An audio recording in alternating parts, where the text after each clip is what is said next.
말씀은 신명기 9장 6절부터 21절까지입니다. 우리 함께 봉독하겠습니다. 그러므로 네가 할 것은 내 하나님 여호와께서 내게 이 아름다운 땅을 기업으로 주신 것이 내 공의로 말미암음이 아님이라. 너는 목이 곧은 백성이니라. 너는 광야에서 내 하나님 여호와를 경노하게 하던 일을 잊지 말고 기억하라. 내가 이곳 땅에서 나오던 날부터 이곳에 이르기까지 늘 여호와를 거역하였으되 호렙산에서 너희가 여호와를 경노하게 하였으므로 여호와께서 진노하사 너희를 멸하려 하셨느니라. 그때 내가 돌판들 곧 여호와께서 너희와 세우신 언약의 돌판들을 받으려고 산에 올라가서 40주 40야를 산에 머물며 떡도 먹지 아니하고 물도 마시지 아니하였더니 여호와께서 두 돌판을 내게 주셨나니 그 돌판의 글은 하나님이 손으로 기록하신 것이요 너희의 총의 날에 여호와께서 산상불 가운데서 너희에게 이르신 모든 말씀이니라. 40주 40야를 지난 후에 여호와께서 내게 돌판 곧 언약의 두 돌판을 주시고 내게 이르시되 일어나 여기서 속히 내려가라. 네가 애굽에서 인도하여 낸 내 백성이 스스로 부패하여 내가 그들에게 명령한 돌을 속히 떠나 자기를 위하여 우상을 부어 만들었느니라. 여호와께서 또 내게 말씀하여 이르시되 내가 이 백성을 보았노라. 보라 이는 목이 곧은 백성이니라. 나를 막지 말라. 내가 그들을 멸하여 그들의 이름을 천하에서 없애고 너를 그들보다 강대한 나라가 되게 하리라 하시기로 내가 돌이켜 산에서 내려오는데 산에는 불이 붙었고 언약의 두 돌판은 내 두 손에 있었느니라. 내가 본적 너희가 너희의 하나님 여호와께 범죄하여 자기를 위하여 송아지를 부어 만들어서 여호와께서 명령하신 돌을 빨리 떠났기로 내가 그 두 돌판을 내 두 손으로 들어 던져 너희의 목전에서 깨뜨렸노라. 그리고 내가 전과 같이 40주 40야를 여호와 앞에 엎드려서 떡도 먹지 아니하고 물도 마시지 아니하였으니 이는 너희가 여호와의 목전에 악을 행하여 그를 경노하게 하여 크게 죄를 지었음이라. 여호와께서 심히 분노하사 너희를 멸하려 하셨으므로 내가 두려워하였노라. 그러나 여호와께서 그때에도 내 말을 들으셨고 여호와께서 또 아론에게 진노하사 그를 멸하려 하셨으므로 내가 그때에도 아론을 위하여 기도하고 너희의 죄 곧 너희가 만든 송아지를 가져다가 불살라 찢고 티끌같이 가늘게 갈아 그 가루를 산에서 흘러내리는 시내에 뿌렸느니라. 아멘. 6절 하반절에 보면 이런 말씀이 있습니다. 너는 목이 곧은 백성이라. 곧다라는 의미를 좀 찾아봤더니만 다른 번역에서는 악하고 고집이 센, 또 다른 번역에서는 그냥 고집이 센 백성이다, 그렇게 번역을 했더라고요. 이 말씀을 보면서 이스라엘 백성들을 한 문장으로 정의한 내용이 이 말씀이 아닐까, 그런 생각이 좀 들었습니다.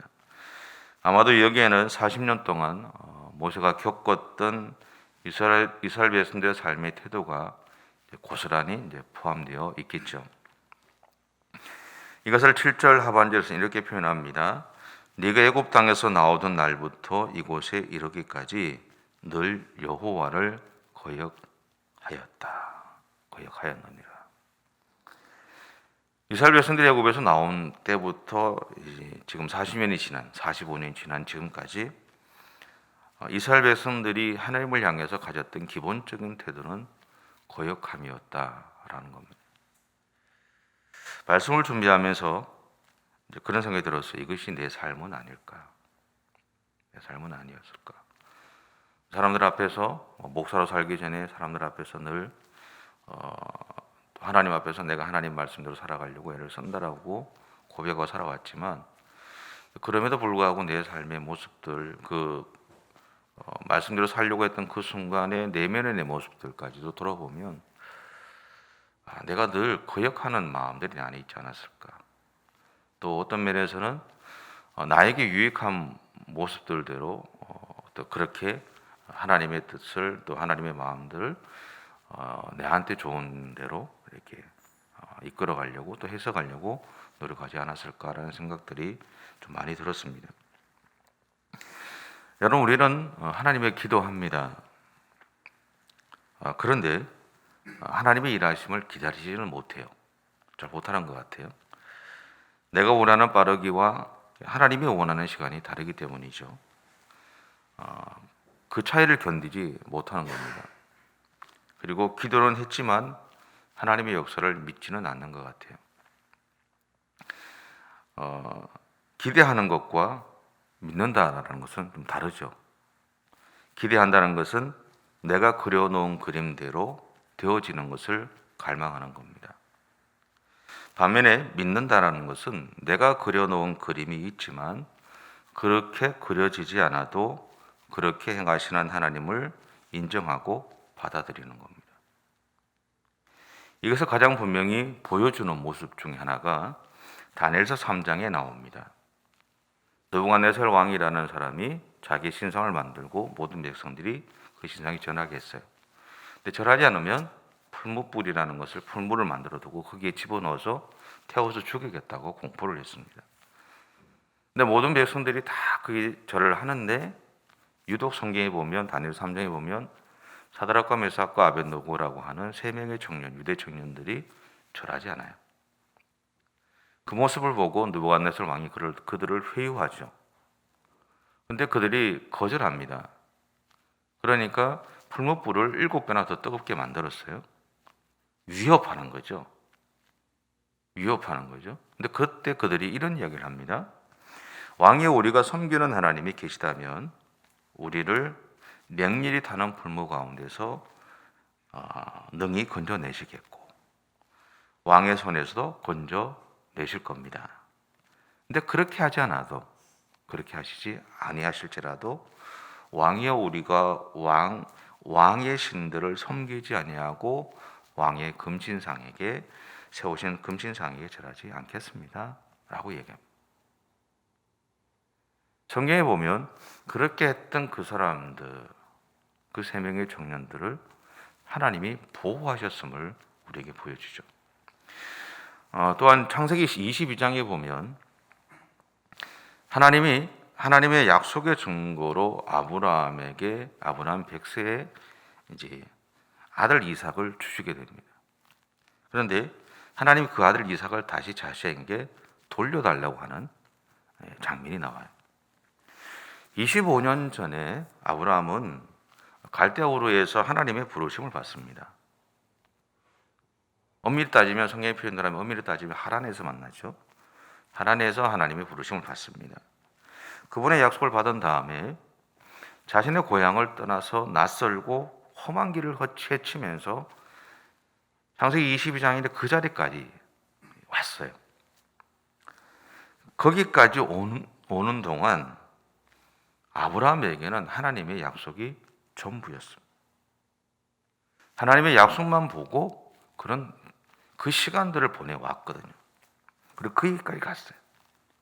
하나님의 약속은 그에게 신념이었고 그 삶을 지탱하는 원동력이 되었습니다.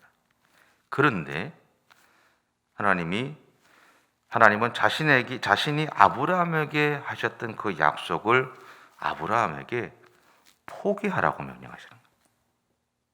이삭을 달라고 하는 것은 이삭의 사건은 단순히 하나님의 말씀에 순종하는 것만을 의미하는 것이 아니라 하나님이 아브라함에게 하셨던 그 자신의 약속, 그 약속을 포기하겠다는 결단을 아브라함에게 요청하고 있다라는 거예요. 하나님이 하셨던 그 약속을 우리에게 하나님의 약속이 있으면 우리는 포기 못하죠. 포기하실 수 있으세요? 못하죠. 그게 우리가 지금까지 살아오는 원동력이 된단 말이에요. 그게 우리가 지금까지 살아오는 힘이 되거든요. 그런데 하나님이 아브라함에게 하신 이야기는 뭐냐면 이삭을 바치라는 이야기는 내가 너에게 했던 25년 전에 했던 그 약속, 그리고 그 약속의 결과로 얻은 그 아들 이삭을 나에게 바쳐라. 너에게 했던 그 약속까지도 네가 나에게 지금 포기하라는 얘기예요. 포기하겠다는 결단의 모습이 사실 이삭을 바치는 그 모습 가운데 포함되어 있다는 거예요. 근데 그렇게 하자 하나님이 그에게 이렇게 선언하셨습니다. 내가 이제야 네가 하나님을 경외하는 줄 알겠다. 네가 이제야 하나님을 두려워하고 공경하는 줄을 알겠다라고 얘기하셨어요. 그런 다음에 하나님이 창세기 22장 17절부터 18절에 보면 새로운 약속을 맺는 장면이 나옵니다. 이렇게 말씀하세요. 내가 네게 큰 복을 주고 네 씨가 크게 번성하여 하늘의 별과 같고 바다의 모래와 같게 하리니 내 씨가 그 대적의 성문을 차지하리라. 또 내 씨로 말미암아 천하 만민이 복을 받으리니 이는 네가 나의 말을 준행하였음이니라. 여러분, 이것이 내가 그리는 대로 그려지지 않아도 하나님을 인정하고 받아들이는 삶입니다. 이것이 믿는 것이죠. 그리고 이 삶에 하나님의 축복하심이 있습니다. 그럼에도 우리는 이 차이를 견디지 못합니다. 아니, 그 차이를 극복하기 어려워하는 것이 우리들의 모습입니다. 제가 이렇게 말하는 것은 그 차이를 극복하지 못하는 것에 대해서 제 자신이나 우리를 향해서 비난하고자 하는 이야기가 아닙니다. 그냥 그것을 인정하자라는 거죠. 그 차이를 극복하지 못하는 것이 우리들의 모습이다라는 거예요. 그 차이를 극복하지 못하는 건 우리의 모습이니까 그래서 우리에게는 하나님의 도우심이 필요하다는 이야기입니다. 우리가 그 차이를 극복하지 못하니까 믿는다고 하고 기대한다고 하지만 그런 과정들 속에서 하나님이 우리에게 약속하셨던 그것이나 하나님의 말씀에 대해서 우리의 삶에서 잘 극복해내지 못하니까 하나님의 도우심이 필요하다는 거죠. 우리의 매일매일의 삶들 속에서 매 순간마다 우리는 하나님의 도우심이 필요한 존재라는 겁니다. 그래서 모세는 오늘 광야 세대를 향해 이렇게 고민합니다. 너는 광야에서 내 하나님 여호와를 격노하게 하던 일을 잊지 말고 기억하라. 다시 말하면 하나님을 의지해라. 하나님의 도우심을 구하며 살아야 한다. 너희가 들어가는 그 가나안 땅을 달아갈 때 하나님의 도우심을 구해야 된다. 하나님을 의지해야 된다. 하나님을 믿어야 된다라고 얘기하는 거예요. 그래야 그 가나안 땅에서 삶들 속에서 이겨내갈 수 있고 삶을 살아내갈 수 있고 이겨낼 수 있는 힘이 생긴다라고 이야기하는 거죠. 모세는 출애굽 세대가 이것을 기억하지 못했던 결과로 하나님의 그들의 존재 자체를 없애려고 하셨던 이야기를 또 광야 세대에게 이야기합니다. 그 모세는 40일 동안 시내산에서 하나님과 함께 머물면서 하나님의 마음을 알아가고 있을 때 출애굽 세대 때문에 하나님이 친히 쓰시고 만드셨던 첫 번째 돌판이 깨어졌음을 이야기합니다.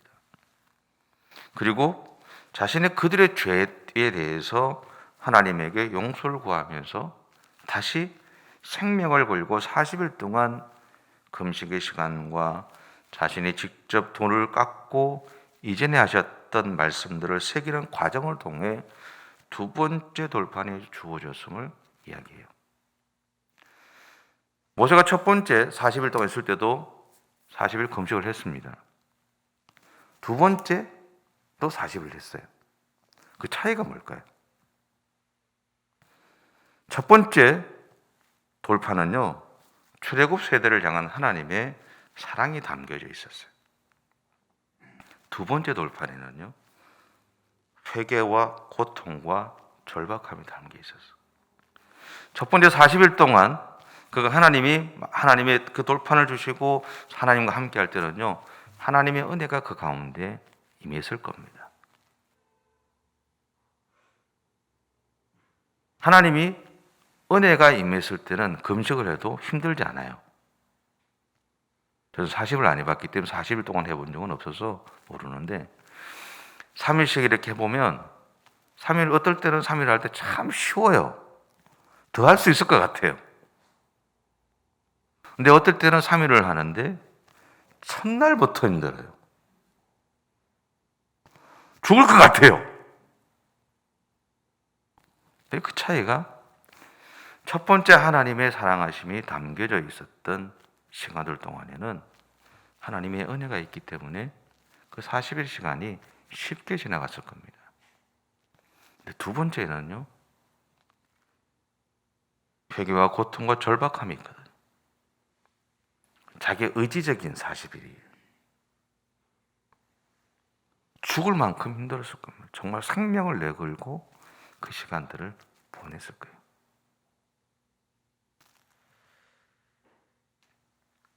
여러분의 삶에 하나님의 사랑이 가득 채워지면 쉽습니다. 그런데 우리가 그 하나님의 사랑을 걷어차면 그 다음에 우리의 의지대로 하나님의 뜻을 따라가려고 애를 쓰면 참 어렵습니다. 그래서 우리는 우리의 매일매일의 삶들 속에 하나님의 은혜를 구해야 하는 거죠. 하나님이 세상을 창조하셨을 때 그 세상은 하나님의 사랑과 기쁨으로 가득 찼어요. 하나님 그렇게 얘기하셨잖아요. 복식이 좋았더라. 심히 좋았더라. 그게 하나님이 세상을 만드셨을 때의 마음이었어요. 세상의 모습이었어요. 근데 아담과 하와의 불순종으로 인해서 세상은 하나님의 사랑과 기쁨을 상실하는 아픔을 겪게 됩니다. 그때부터는요, 절망이 있죠. 그때부터는 용서함이 없습니다. 세상의 삶들 속에서 아픔이 생기고요, 누군가를 힘들게 하는 일이 생기고요, 고통이 주어지게 되었어요. 우리가 하나님의 말씀에 불순종함으로 우리에게 주어지는 것은요, 고통이고 절박함입니다. 오늘 모세는 광야 세대를 향해서 너희의 선조의 역사가 정언하고 또한 너희들이 그 역사를 보았던 것처럼 너희는 선조들처럼 하나님의 진노에 머물지 말라고 말하고 있는 겁니다. 여러분, 우리가 있어야 할 자리는 어느 자리일까요? 저는 그것이 축복의 자리라고 생각했어요. 그리고 은혜의 자리다. 그런데 이 자리는 우리가 하나님을 신뢰함으로 얻게 되는 선물이다라는 겁니다. 우리가 그 자리를 막 차지하려고 욕심을 낸다고 얻을 수 있는 것이 아니라 내가 하나님을 신뢰함으로 하나님을 믿음으로 얻게 되는 선물일 뿐이다라는 거예요. 그럼 오늘 여러분의 삶에서 하나님을 향한 신뢰함이 회복되시기 바랍니다. 하나님만을 바라보는 믿음의 삶이 여러분 안에서 더욱더 깊어지시고 넓어지시고 단단해지셨으면 좋겠어요. 그래서 오늘 여러분의 삶의 현장에서 하나님이 주시는 이 축복의 자리, 은혜의 자리가 펼쳐지셨으면 좋겠습니다. 우리가 하나님을 의지할 때 하나님이 그렇게 우리의 삶 가운데 역사해 주실 것이라 믿습니다. 기도하겠습니다. 사랑의 주님, 감사합니다. 우리를 사랑해 주셔서 참 감사하고 부족하지만 우리의 연약함을 하나님 앞에 구할 때마다, 부족함을 하나님 앞에 고백할 때마다, 우리의 잘못들을 하나님 앞에 내어놓을 때마다, 우리의 아픔들을 하나님 앞에 내어놓을 때마다 하나님의 말씀대로 살아가려고 애를 쓰지만 그렇게 살아가지 못하는 우리의 삶을 인정하고 하나님 앞에 내어놓을 때마다 주님의 따스한 그 가슴으로 우리를 안아주시고 우리를 위로해 주시고 우리를 사랑해 주셔서 감사합니다. 주님, 오늘도 우리에게 주어진 하루의 삶을 살아갈 때 그 하나님이 나의 아버지이심을 우리가 기억하게 하시고 어떤 삶이 우리 가운데 펼쳐진다 하더라도, 때로는 실수한다 하더라도 다시 하나님 앞에 서서 하나님의 도우심을 구하고 하나님의 은혜를 구하며 살아갈 수 있는 우리 모두의 생애가 되어줄 수 있도록 하나님 인도해 주옵소서. 그렇게 할 때 하나님이 분명히 우리를 두 손으로 꼭 안아주시고 우리의 삶과 우리의 삶에 축복해 주시고 우리와 함께 동행해 주실 줄 믿습니다.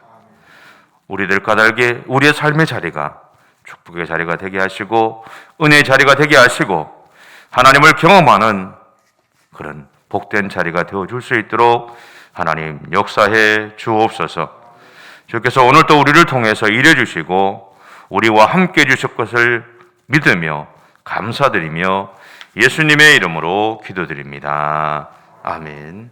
하늘에 계신 우리 아버지, 아버지의 이름을 거룩하게 하시며 아버지의 나라가 오게 하시며 아버지의 뜻이 하늘에서와 같이 땅에서도 이루어지게 하소서.